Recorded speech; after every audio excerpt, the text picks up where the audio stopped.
নিজের golden boot নিলাম করে পাওয়া 12 কোটি টাকা নির্দ্বিধায় যিনি দান করে দেন প্যালেস্টাইন বাচ্চাদের উদ্দেশ্যে, তার নাম Ronaldo, Cristiano Ronaldo dos Santos.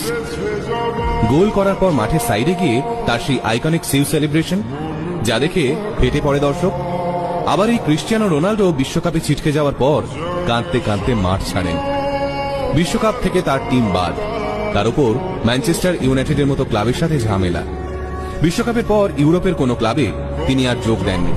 বর্তমানে তিনি পাড়ি দিয়েছেন সৌদি আরবে।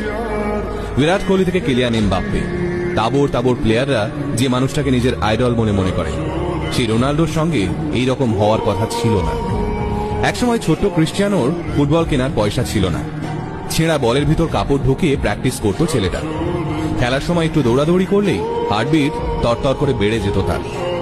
ডাক্তার বলেছিল ফুটবল খেলা না ছাড়লে হার্ট অ্যাটাক হতে পারে।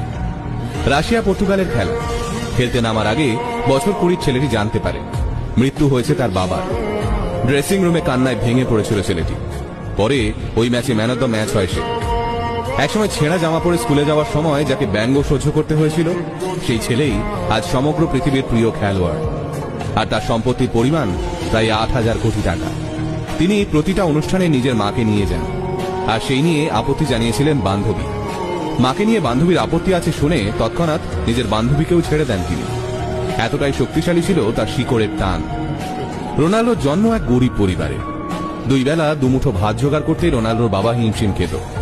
ভালো জামা কাপড় কিনে দেওয়া তো দূরের কথা, ছেঁড়া জামা পরে স্কুলে যেতে হতো তাকে। বাড়ির আর্থিক অবস্থা খারাপ, বাবা সারাদিন মাতাল হয়ে থাকে।